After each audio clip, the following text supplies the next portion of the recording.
आज हमारे साथ हैं राज्य के शिक्षा मंत्री बैजनाथ राम। लगातार आपको बता दें कि ये दूसरी बार शिक्षा मंत्री बने हैं और अभी आज है लगता लगभग 1500 लोगों को से हम मतलब जो है नियुक्ति पत्र बांटा है। क्या है शिक्षा व्यवस्था में क्या क्या सुधार की बात है और आज जो बांटे हैं उसमें क्या लगता है कि ऐसे रोजगार के अवसर मिलते रहना चाहिए राज्यवासियों को? निश्चित रूप से आज पीजीटी टीचरों का नियुक्ति पत्र बांटा गया है माननीय मुख्यमंत्री जी के द्वारा। ये 2023 में इसकी परीक्षा हुई थी, किन्हीं कारणों से इसमें विलम्ब होता आ रहा था, लेकिन मुख्यमंत्री के दोबारा शपथ ग्रहण करने के बाद और आज ये शुभ अवसर आया जब प्रभात तारा मैदान में सामूहिक रूप से 1500 पीजीटी शिक्षकों का नियुक्ति पत्र उनको दिया गया। और ये एक बड़ी कार्रवाई हुई है आज और एक उपलब्धि इसको माना जा सकता है, क्योंकि जो उच्चतर माध्यमिक विद्यालय हैं उनमें शिक्षकों की काफ़ी कमी है, विषयवार शिक्षकों की कमी थी, जिसके कारण पढ़ाई पर सीधा असर पड़ रहा था।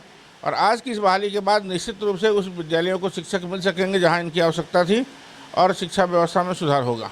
सरकारी शिक्षा जो व्यवस्था है उसमें बहुत सब लगातार आवाज़ उठते रही है कि शिक्षा व्यवस्था में क्या कुछ नई पहल होगी आपके आने के बाद? आज की जो कार्रवाई एक नई पहल ही है, क्योंकि शिक्षकों की बहाली महत्वपूर्ण चीज़ है। शिक्षा विभाग में सबसे महत्वपूर्ण काम है विद्यालय की व्यवस्था को दुरुस्त करना और उसके लिए आवश्यक है शिक्षक वहाँ रहें। तो आज जो कुछ हुआ है वो उसी की ओर एक उठता हुआ मजबूत कदम है और आगे भी ये अभी सिलसिला रुकेगा नहीं। प्राथमिक शिक्षकों की भी नियुक्ति होनी है, उसकी भी प्रक्रिया चल रही है और इसमें आज जो कुछ हुआ है उसमें भी और भी कुछ शिक्षकों का होना है इसमें बहाली। तो हम लोग ये मान के चल रहे हैं कि शिक्षा व्यवस्था में जो कमी है उसको बड़ी तेज़ी के साथ हम लोग फुलफिल करने की स्थिति में हैं। माननीय मुख्यमंत्री जी की प्रबल इच्छा है कि शैक्षणिक व्यवस्था को सुधारा जाए, बच्चों का ड्रॉप आउट रुके और विद्यालय में शिक्षक जाएं, ताकि जो बच्चों का भी स्कूल जाने का क्रम जो टूटता जा रहा है वो टूटे नहीं बल्कि आगे बढ़े, अधिक संख्या में बच्चे स्कूल जाएं और वहाँ अच्छी उनकी पढ़ाई मिले।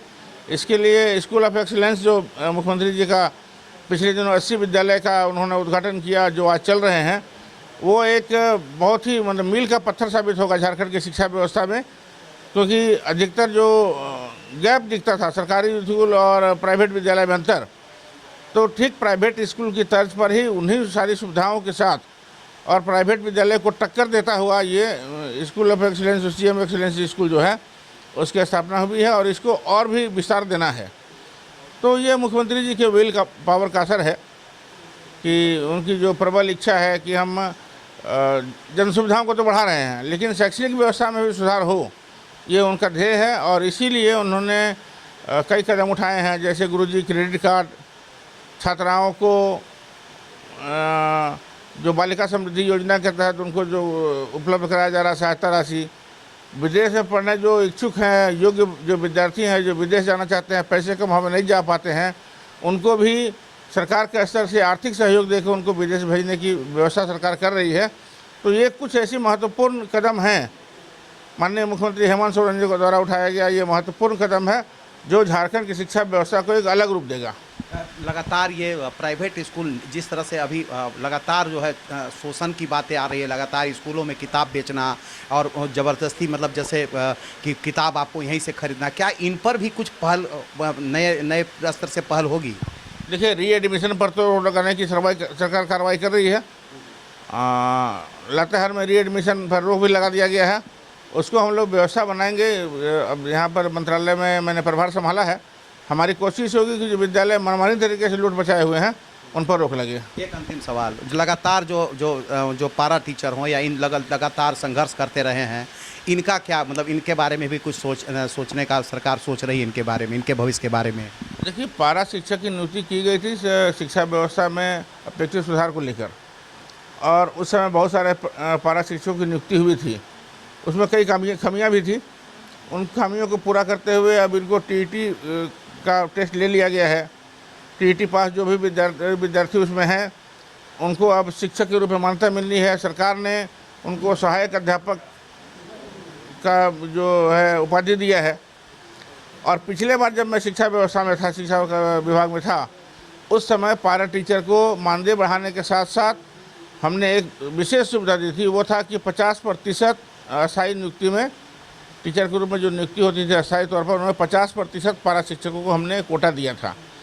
आज उसके तहत बहुत सारे पारा टीचर अस्थायी टीचर बन चुके हैं और अभी जो उनकी मांग है उस मांग पर भी हम लोग विचार कर रहे हैं गंभीरतापूर्वक। पारा शिक्षक समुदाय के बहुत सारे लोग मुझसे मिलने आए भी थे, उन्होंने अपनी मांग रखी, बताई है मुझे, और उनका एक आंदोलन भी होने वाला था 20 तारीख को। मैंने उनसे बात किया, उनको कहा है कि आपको आंदोलन की ज़रूरत नहीं है, इस विषय को हम लोग गंभीरता से देख रहे हैं और निश्चित रूप से इसमें सकारात्मक पहल होगा और एक हम लोग ठोस कार्रवाई करेंगे इस पर। क्या आप कहना झारखंड के शिक्षकों के प्रति आप क्या बोलना चाहेंगे कि किस तरह से वो अपना काम करें? देखिए, सरकार शिक्षकों को नियुक्त कर रही है तो शिक्षकों का भी दायित्व है कि वो विद्यालय नियमित समय से आएँ और बेहतर शिक्षा दें छात्रों को। एक व्यक्तित्व निखार के लिए वो झारखंड के जो नौनिहाल बच्चे हैं उनके भविष्य को उजागर करने में वो अपना अहम रोल उनका होता है, उसको भली भांति निभाएं, ईमानदारी पूर्वक वो विद्यालय जाएँ और शिक्षण का कार्य करें।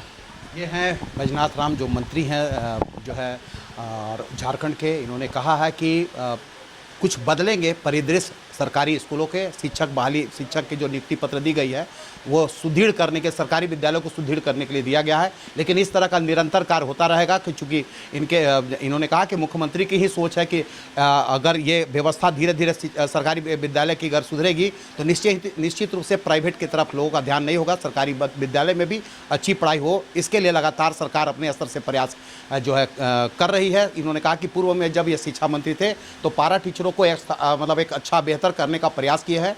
इस बार फिर से आए हैं शिक्षा मंत्री के रूप में, तो उनके भविष्य के लिए उनको लिए भी चिंतित है और आगे भी उनको लिए सोचेंगे और उनकी बेहतरी के लिए हमेशा प्रयास करते रहेंगे।